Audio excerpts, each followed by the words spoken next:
अस्सलामुअलैकुम वरहमतुल्लाह। आप तमाम 12th साइंस के स्टूडेंट का हमारे फ़िज़िक्स के chapter number 4 laws of motion हरकत के क़वानीन के वीडियो लेक्चर नंबर 3 के अंदर वेलकम है, इस्तकबाल है। प्रीवियस वीडियो लेक्चर्स के अंदर हम कोलिजन देख रहे थे। हमने कोलिजन के दो टाइप्स देखे थे, एक इलास्टिक कोलिजन और दूसरा इनइलास्टिक कोलिजन। दोनों कोलिजन्स के दौरान यानी इलास्टिक कोलिजन और इनइलास्टिक कोलिजन के बाद जो फाइनल वेलोसिटी होती है हमने वो भी फाइंड किए थे।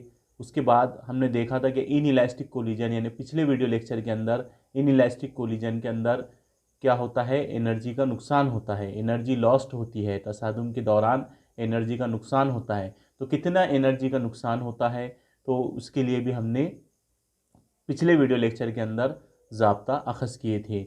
आज की इस वीडियो लेक्चर के अंदर हम देखने वाले हैं इलास्टिक कोलिजन इन 2 डायमेंशन। यहाँ पर देखिए लिखा हुआ है, क्वेश्चन हेडिंग डाली हुई है, क्वेश्चन भी बना सकते थे हम इस पर। यहाँ पर हेडिंग डाली हुई है इलास्टिक कोलिजन इन 2 डायमेंशन। अब इलास्टिक कोलिजन ऑलरेडी हम पहले वीडियो लेक्चर के अंदर पढ़ चुके कि इलास्टिक कोलिजन किसे कहते हैं, लेकिन यहाँ पर हमको जो इलास्टिक कोलिजन देखना है वो कितने डायमेंशन के अंदर मोशन होने वाला है, वहाँ पर कोलिजन 2 डायमेंशन के अंदर। इससे पहले का जो हमने इलास्टिक कोलिजन पढ़ा उसके अंदर ऑब्जेक्ट देख रहे थे हम, एक ऑब्जेक्ट था दूसरा ऑब्जेक्ट था, दोनों भी ऑब्जेक्ट क्या कर रहे थे, एक ही लाइन के ऊपर क्या कर रहे थे, हरकत कर रहे थे। अब एक ही लाइन पर अगर हरकत होती है तो हमको पता है उसको हम 1 डायमेंशनल मोशन कहते हैं। अगर हमको एक ही एक्सिस की ज़रूरत पड़ती है किसी ऑब्जेक्ट के मोशन को एक्सप्लेन करने के लिए तो उस मोशन को हम 1 डायमेंशनल मोशन कहते हैं। ऑलरेडी हम पिछले चैप्टर्स के अंदर ये पढ़ चुके। अब 2 डायमेंशनल मोशन जिसमें हमको किसी ऑब्जेक्ट के मोशन को एक्सप्लेन करने के लिए हमको 2 एक्सिस की ज़रूरत पड़ती है, एक एक्स एक्सिस और एक वाई एक्सिस। तो हम वेक्टर्स की मदद से क्या कर सकते हैं, वहाँ पर वेलोसिटी हमने पिछले चैप्टर में इस पर बहुत डिटेल में हमने इसको सीखा है कि 2 डायमेंशनल मोशन के अंदर किस तरह से ऑब्जेक्ट का मोशन मेज़र किया जाता है। तो यहाँ पर अब जो कोलिजन होने वाला है, यहाँ पर जो इलास्टिक कोलिजन होने वाला है वो 2 डायमेंशनल में होने वाला है। अब जाहिर सी बात है 2 डायमेंशनल में होने वाला है तो तसादुम के बाद दोनों ऑब्जेक्ट क्या होंगे, अलग अलग सिमतों के अंदर वो क्या करेंगे, हरकत करेंगे। जैसा कि आप कैरम बोर्ड देखते हैं, कैरम बोर्ड के ऊपर हम स्टैटर से गोटी को क्या करते हैं, हिट करते हैं। तो गोटी को जैसे स्टैटर लगता है तो गोटी एक जो होती है वहाँ पर वो एक दूसरी तरफ जाती है, स्टैटर क्या होता है दूसरी तरफ मूव हो जाता है। तो इसको कहा जाएगा, इस कोलिजन को कहा जाएगा, जो एग्जाम्पल मैंने आपके कैरम के सामने रखा है तो वो रखा हूँ उसके वो उस एग्जाम्पल को हम 2 डायमेंशनल कोलिजन के अंदर रख सकते हैं। लेकिन हमको यहाँ पर ऐसा कोलिजन देखना है जो इलास्टिक हो और 2 डायमेंशन के अंदर हो। तो हमारे पास में नीचे डायग्राम आप देख रहे हैं, डायग्राम भी है, हम आपको वो भी डायग्राम आपको अभी समझा देंगे। तो देखिए हम इसको स्टार्ट करते हैं। सबसे पहले हमको इलास्टिक कोलिजन पता होना चाहिए। हमने इसकी डेफिनेशन ऑलरेडी पहले पढ़ चुकी है, लेकिन वो 1 डायमेंशनल मोशन के अंदर हमने इलास्टिक कोलिजन देखा था। लेकिन यहाँ का जो कोलिजन है वो इलास्टिक है, लेकिन वो ऑब्जेक्ट क्या होंगे, अब एक लाइन के ऊपर मूव नहीं करेंगे, अब वो क्या होंगे, अलग अलग सिमतों में क्या करेंगे, हरकत करेंगे। यानी यहाँ पर दोनों ऑब्जेक्ट के मोशन को एक्सप्लेन करने के लिए 2 एक्सिस की हमको क्या पड़ने वाली है, ज़रूरत पड़ने वाली है। एक कंपोनेंट हमारा एक्स एक्सिस पर रहेगा, एक कंपोनेंट हमारा वाई एक्सिस के रेस्पेक्ट में रहेगा। तो चलिए यहाँ पर इलास्टिक कोलिजन की बात कर रहे थे हम। इलास्टिक कोलिजन ऐसा कोलिजन होता है जिसके अंदर किसी भी आइसोलेटेड सिस्टम में अगर इलास्टिक कोलिजन होता है तो वहाँ का जो म्यार हरकत होता है, तसादुम से पहले का म्यार हरकत और तसादुम के बाद का म्यार हरकत हमेशा मुस्तकिल रहता है, कॉन्जर्व रहता है। इसी तरीके से हमने इलास्टिक कोलिजन में ये बात कही थी कि काइनेटिक एनर्जी के लिए भी क्या होता है, एनर्जी भी कंजर्व होती है, तवानाई भी क्या होती है, इलास्टिक कोलिजन में कंजर्व होती है। तसादुम से पहले की काइनेटिक एनर्जी, कुल काइनेटिक एनर्जी, और तसादुम के बाद की कुल काइनेटिक एनर्जी क्या होती है, हमेशा कॉन्जर्व होती है। तो ये बात हम ऑलरेडी पहले से जानते हैं कि इलास्टिक कोलिजन में म्यार हरकत और तवानाई बिल हरकत हमेशा कॉन्जर्व रहती है, मुस्तकिल रहती है। तो यहाँ भी यही होने वाला है। हमको ज़्यादा यहाँ एक्सप्लेन नहीं करना है, हम ऑलरेडी पहले हम फाइनल वेलोसिटी जो मिली हमको इलास्टिक कोलिजन के अंदर हम वो फाइंड कर चुके। यहाँ पर हमको सिर्फ क्या करना है, इसको समझना है कि इसको हम किस तरीके से सॉल्व कर सकते हैं। उसके लिए हमको जो पहले हमने वहाँ पर laws of conservation of momentum use किया था, law of conservation of kinetic energy या एनर्जी हमने यूज़ किया था, वही टर्म यहाँ पर भी इस्तेमाल होने वाले हैं। तो चलिए हम इसको स्टार्ट करते हैं।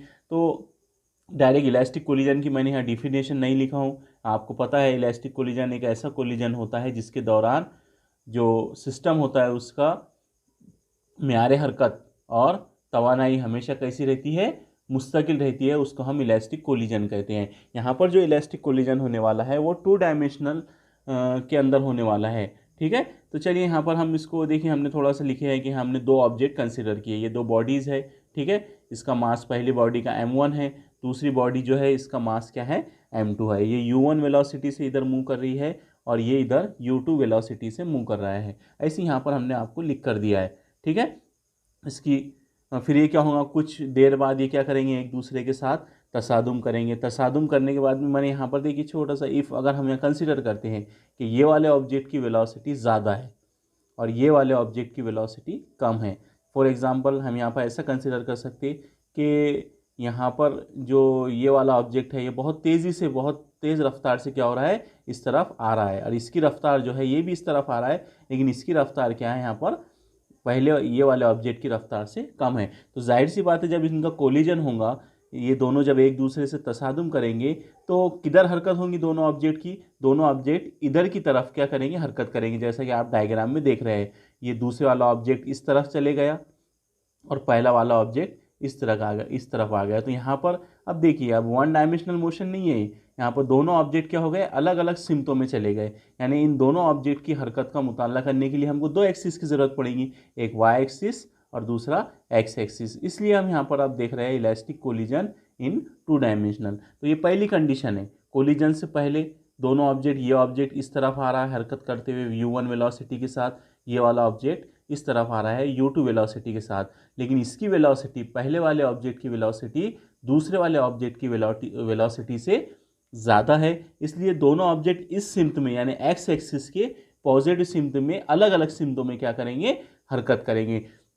तो ये कंसेप्ट को आप कैरम बोर्ड पर रखिए कि ये आपका एक स्टैटर है, ठीक है, और ये यहाँ पर एक गोटी है हमारे कैरम के ऊपर की, ये स्टैटर से आप इसको हिट कर रहे हैं, आप इसके क्रॉस यहाँ पर आप फोर्स लगा रहे हैं इसके एक हिस्से पर, तो ये वाली बॉडी इस तरफ चले जाएगा, ये स्टैटर क्या होगा, इस तरफ चले जाएगा। तो ये इस तरह से जो है यहाँ पर, ठीक है, इस तरह से जो है ये स्टैटर है आपका, ये इस तरफ चले गया और ये आपकी जो गोटी है ये दूसरी तरफ होल की तरफ क्या हो गई, मूव हो गई। तो यहाँ पर जो आपको हरकत दिखाई देंगी, जो कोलिजन दिखाई देगा, ये 2 डायमेंशनल के अंदर आपको दिखाई देगा, क्योंकि इसको एक्सप्लेन करने के लिए हमको 2 एक्सिस की ज़रूरत पड़ेगी और इसके भी मोशन का मुताला करने के लिए हमको, म्यार हरकत का, रफ्तार का मुताला करने के लिए हमको 2 एक्सिस की ज़रूरत पड़ेगी। तो ये तसादुम से पहले इस तरह से एक दूसरे के करीब आ रहे, एक दूसरे के साथ कोलिजन कर रहे, इसकी रफ्तार ज़्यादा है, इसकी रफ्तार कम है। कुछ देर बाद क्या हुआ, इन दोनों के दरमियान यहाँ पर कोलिजन हुआ। कोलिजन के बाद में जो पहला ऑब्जेक्ट है, ये वाला ऑब्जेक्ट इस तरफ आ गया, ठीक है, और ये दूसरा वाला ऑब्जेक्ट जो है वो इस तरफ चले गया। तो हम कंसिडर करते हैं कि ये ऑब्जेक्ट का मास तो m1 ही रहेगा, मास कभी भी चेंज नहीं होता है, इसका मास m1 पहले वाले ऑब्जेक्ट का, और दूसरे वाला जो ऑब्जेक्ट है उसका मास क्या है, m2 है। लेकिन इनकी वेलोसिटी अब चेंज हो जाएंगी, हमको पता है अब इनकी वेलोसिटी चेंज हो जाएंगी। इसकी वेलोसिटी हम फाइनल वेलोसिटी कंसिडर करते हैं u2, इसकी इनिशियल वेलोसिटी दूसरे जिस्म की क्या थी, u2, और यहाँ पर इसकी फाइनल वेलोसिटी क्या रहेंगी, v2 रहेंगी। ठीक है, इसी तरह से पहले वाला जो ऑब्जेक्ट है उसकी वेलोसिटी भी चेंज हो जाएंगी, पहले u1 थी, अब क्या हो गई, v1 होगी। तो यहाँ पर v1 जो है हमारी रफ्तार है, v1 हमारा एक वेक्टर है, वेक्टर क्वांटिटी है जो कद्र और सिमत पर डिपेंड करती है। तो अब ये जो वेक्टर है हमारा, ये वाला वेक्टर, अब ये 2 हिस्सों में क्या हो गया, यहाँ पर तकसीम हो गया। ठीक है, अब ये वेक्टर v है हमारा, अब ये 2 हिस्सों में, 2 कंपोनेंट में तकसीम होता है। हमको पता है अगर ये वेक्टर v है, वेक्टर रिजॉल्विंग वेक्टर के अंदर हमने पढ़े थे, एक इसका कंपोनेंट रहेगा एक्स एक्सिस पर, यानी एक हॉरिजॉन्टल कंपोनेंट रहेगा और एक वर्टिकल कंपोनेंट रहेगा। तो v के 2 पार्ट मिलेंगे हमको, यहाँ पर इनके दरमियान बनने वाला जो एंगल रहेगा वो थीटा कंसिडर करेंगे। तो इधर हमने पहले ऑब्जेक्ट के लिए, तो यहाँ पर जो एक्स एक्सिस ये सीधे ऐसे इस लाइन पर हरकत कर रहे थे, कोलिजन हुआ, ये इस तरफ आ गया, ये इस तरफ आ गया, तो यहाँ पर 2 एंगल मिले हमको। तो इस वाले एंगल को हमने θ1 नाम दिए और इस वाले एंगल को हमने θ2 नाम दिए। तो यहाँ पर हम वेक्टर रिजॉल्विंग की बात कर रहे थे, जो वेलोसिटी है हमारे ऑब्जेक्ट की, जिसको हमने यहाँ पर v1 कहा, ये दो कंपोनेंट में क्या हो जाएंगी, तकसीम हो जाएंगी। तो आपको पता है, आपने वेक्टर के अंदर रिजॉल्विंग वेक्टर पढ़ा, तो जो वेक्टर v1 है ये दो हिस्सों में तकसीम हो जाएगा। एक इसका x एक्सिस पर कंपोनेंट रहेगा और एक इसका y एक्सिस पर कंपोनेंट रहेगा। तो यहाँ पर थीटा है तो जाहिर सी बात है यहाँ पर v1 का कौन सा कंपोनेंट आएगा, v1 cos थीटा, इसको हमने थीटा 1 बोले इसलिए यहाँ पर आ जाएगा v1 cos थीटा 1। ये होगा पहला component, horizontal component, x axis पर ये वाली वेलोसिटी का ये कंपोनेंट रहेगा v1 cos थीटा 1। और यही अब वेलोसिटी का y एक्सिस पर क्या कंपोनेंट रहेगा, v1 sin थीटा 1। ठीक है, तो इस तरह से यहाँ पर हमने बताया कि ये जो वेलोसिटी है v1 इसके दो कंपोनेंट मिलेंगे, एक एक्स एक्सिस पर मिलेगा तो क्या मिलेगा हमको v1 cos theta 1, v1 cos theta 1, और ये y एक्सिस पर ये कंपोनेंट मिलेगा हमको, क्या मिलेंगे इधर v1 sin थीटा 1। इसी तरीके से ये वाली जो वेलोसिटी है v2, ये भी दो हिस्सों में रिजॉल्व हो जाएंगी। इस तरह से देखिए यहाँ बता रहा हूँ मैं, ये है हमारी v2। ठीक है, इसके भी दो कंपोनेंट रहेंगे, एक एक्स एक्सिस पर इसका कंपोनेंट रहेगा और एक वाई एक्सिस पर इसका कंपोनेंट रहेगा। तो इधर वाला एंगल थीटा है हमारा थीटा 2, तो ये वाला कंपोनेंट क्या हो जाएगा हमारा v2 cos थीटा 2, और वाई एक्सिस पर जो कंपोनेंट रहेगा वो क्या हो जाएगा v2 sin थीटा 2। तो यहाँ इसी तरीके से डायग्राम में बताया गया है। अब इधर वाला ऑब्जेक्ट की जो वेलोसिटी v2 है ये दो हिस्सों में रिजॉल्व होगी। एक्स एक्सिस पर इसका कंपोनेंट मिला हमको v2 cos थीटा 2, और वाई एक्सिस पर इसका कंपोनेंट मिला हमको v2 sin थीटा 2। ठीक है, इतना समझ में आ गया, बस यही मेन है।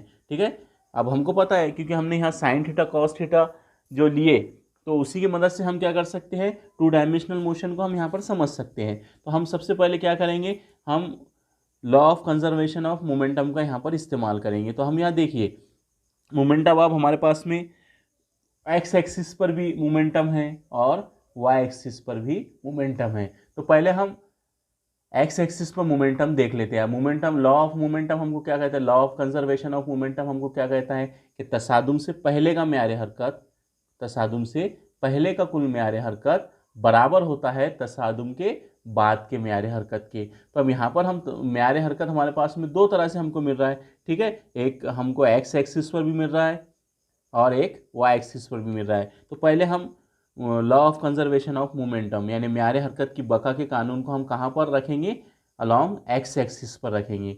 ठीक है, एक्स महवर पर रखेंगे। तो चलिए हम अब ये देखिए, ये ऑब्जेक्ट जो तसादुम से पहले भी कहाँ पर थे, ये एक्स एक्सिस पर ही क्या कर रहे थे, हरकत कर रहे थे। तो एक्स एक्सिस पर इनका म्यार हरकत क्या रहेगा, इनिशियल तसादुम से पहले का म्यार हरकत m1u1 पहले ऑब्जेक्ट का प्लस दूसरे ऑब्जेक्ट का m2u2। ठीक है, ये हो गया तसादुम से पहले का म्यार हरकत कौन से एक्सिस पर, अलॉन्ग द एक्स एक्सिस। ये एक्सिस पर देख रहे हैं हम सिर्फ अभी, इसको आप याद रखिए। ठीक है, इज इक्वल टू, अब तसादुम हो गया यहाँ पर, तसादुम के बाद में ये ऑब्जेक्ट इधर चले गया, ये ऑब्जेक्ट इधर चले गया। अब जो मोमेंटम हमको लगेगा वो किधर का मोमेंटम लगेगा हमको, एक्स एक्सिस के रिस्पेक्ट में। अब एक्स एक्सिस के रिस्पेक्ट में हमारे पास में मोमेंटम है, यहाँ हमारे पास वेलोसिटी का भी कंपोनेंट है v2 cos थीटा, और यहाँ पर इसकी कमियत है m2।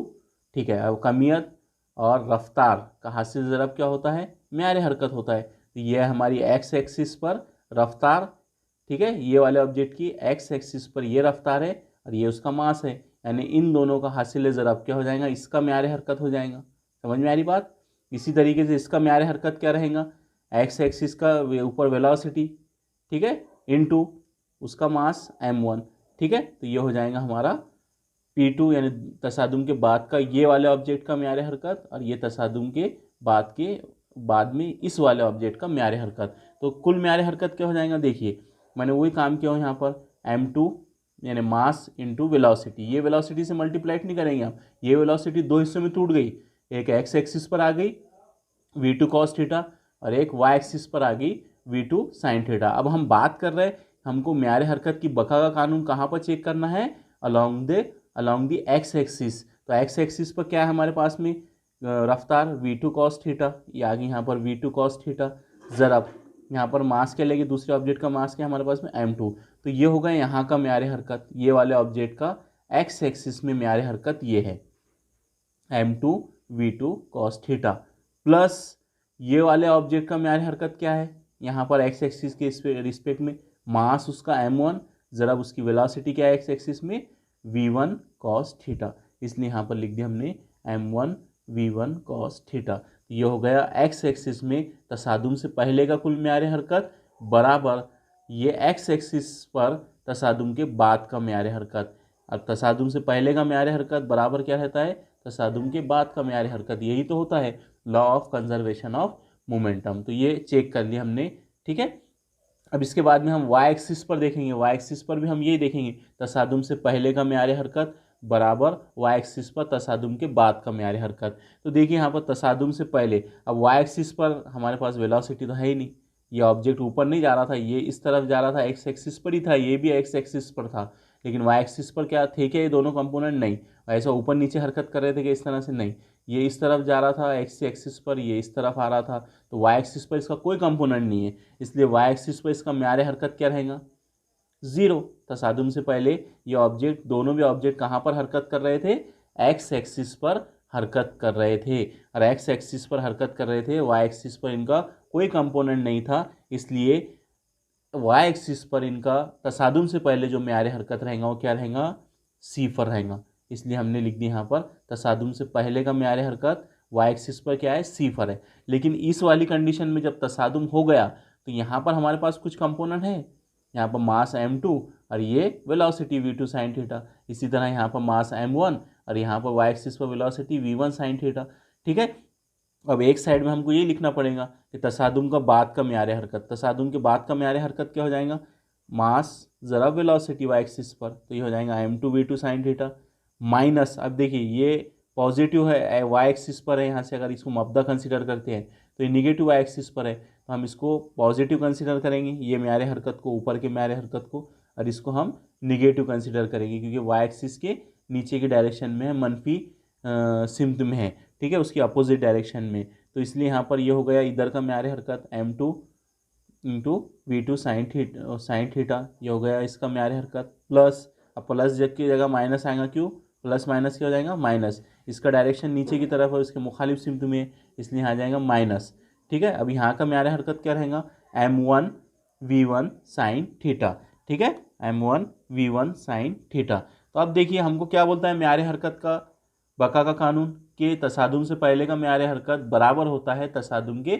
बाद के म्यार हरकत की। अब ऑलरेडी हमको यहाँ पर जो इनिशियल मोमेंटम मिल रहा है वो ज़ीरो है, तसादुम से पहले का वाई एक्सिस पर मोमेंटम ज़ीरो है, तो जाहिर सी बात है जो फाइनल मोमेंटम रहेगा ये वाला, ये भी किसके मसावी रहेगा, ये भी ज़ीरो के ही मसावी रहेगा, क्योंकि हमने ऑलरेडी पहले देख चुके कि हमको ये भी पता है law of conservation of momentum हमको यही बोलता है कि तसादुम से पहले का म्यार हरकत बराबर होता है तसादुम के बाद के म्यार हरकत के। ये एक्स एक्सिस पर दोनों जगह पर हमारे पास मोमेंटम है, तसादुम से पहले भी हमारे पास मोमेंटम था और तसादुम के बाद भी हमारे पास मोमेंटम है। लेकिन वाई एक्सिस पर तसादुम से पहले हमारे पास में मोमेंटम नहीं है, ज़ीरो है, लेकिन तसादुम के बाद हमारे पास में मोमेंटम है, ठीक है। लेकिन हमको लॉ ऑफ कंजर्वेशन ऑफ क्या बोलता है मोमेंटम, के दोनों मोमेंटम एक दूसरे के क्या होते हैं, मसावी होते हैं। जब ये ज़ीरो इक्वल हो रहा है तो ये भी क्या हो जाएगा, फाइनल मोमेंटम भी हमारा ज़ीरो हो जाएगा, तो ये हो जाएगा zero is equal to zero.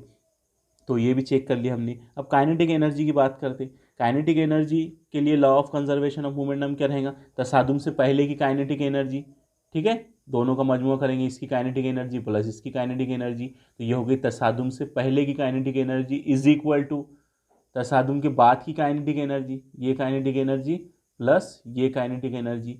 तो ये क्या होती है, हमेशा कॉन्जर्व होती है, एक दूसरे के मसावी होती है, जैसा कि यहाँ पर इसकी इक्वेशन हमने आपको बताया। देखिए अब इसमें काइनेटिक एनर्जी, अब यहाँ पर साइन थीटा कॉस थीटा नहीं आएगा, क्योंकि एनर्जी जो है वो एक स्केलर क्वांटिटी है, स्केलर क्वांटिटी को डायरेक्शन की ज़रूरत नहीं पड़ती है, वो सिर्फ मैग्नीट्यूड से क्या होती है, एक्सप्लेन होती है।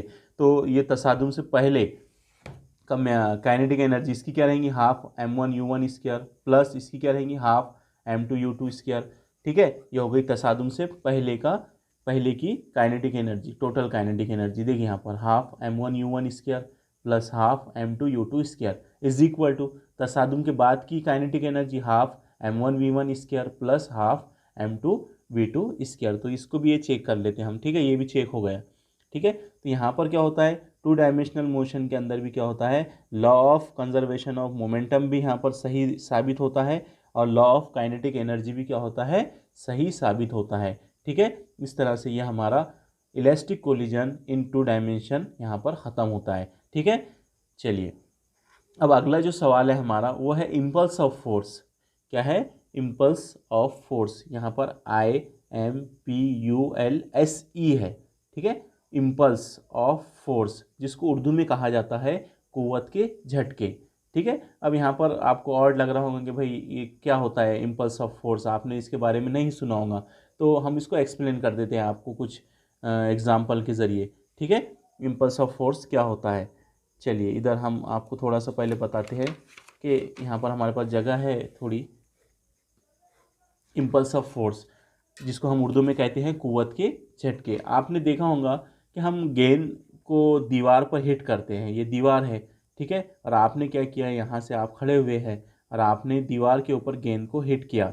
ठीक है, तो आप देखते हैं कि जैसी यहाँ पर कुछ वक्त के लिए ही दीवार से ये बॉल क्या होता है, कांटेक्ट में आता है। बहुत शॉर्ट टाइम के अंदर हम कंसिडर करते हैं ये टाइम कितना है, डेल्टा टी है। यानी ये जब गेंद दीवार के से तसादुम करेंगी, दीवार के कांटेक्ट में आएंगी, तो वहाँ एक स्मॉल टाइम इंटरवल रहेगा हमारे पास में, जो कि क्या है, डेल्टा टी है। अब दीवार के ज़रिए क्या होगा, इस गेंद के ऊपर एक फोर्स अमल करेंगी। ठीक है, ये गेंद पर क्या करेंगी, दीवार के ज़रिए क्या करेंगी, एक फोर्स अमल करेंगी। ठीक है, जिसके सबब क्या होगा, ये बॉल पर फोर्स अमल करेंगी, जिसके सबब क्या होगा, ये ball return Newton third law of motion के मुताबिक ये बॉल क्या होगा, मुखालिफ सिमत में आएगा। ठीक है, मुखालिफ सिमत में क्या करेगा, हरकत करेगा। तो तब क्या होगा, इसका म्यार हरकत चेंज हो जाएगा। इसके म्यार हरकत में, बॉल के म्यार हरकत में क्या आ जाएंगी, तब्दीली आ जाएंगी। तो ये कहलाता है इम्पल्स ऑफ फोर्स। अब इम्पल्स ऑफ फोर्स की बहुत सिंपल डिफिनेशन है। अगर मैं यहाँ से कैलकुलेट करके बताऊँ आपको, इम्पल्स ऑफ फोर्स को हम जे से जाहिर करते हैं, तो जे इज इक्वल टू क्या होता है, बॉल के ऊपर या जिस्म के ऊपर लगने वाली कुव्वत ज़रब वो टाइम इंटरवल जिस वक्त वो कुव्वत अमल करती है, लगती है। ये जो कुव्वत है यहाँ पर एफ, ये बहुत बहुत बहुत छोटे टाइम इंटरवल पर ही क्या करती है, अमल करती है। तो ये वाली कुव्वत हमारी, ठीक है, जो दीवार के ज़रिए बॉल पर लग रही ज़रब, जो उनके दरमियान का टाइम है कोलिजन का, ठीक है, डेल्टा टी, तो इन दोनों का हासिल ज़रब कुव्वत का और वेरी शॉर्ट टाइम इंटरवल जो है हमारा टाइम है, उसके हासिल ज़रब को हम क्या कहते हैं, इम्पल्स ऑफ फोर्स कहते हैं, जिसको हम जे से क्या करते हैं, जाहिर करते हैं। आ गए आपको समझ में।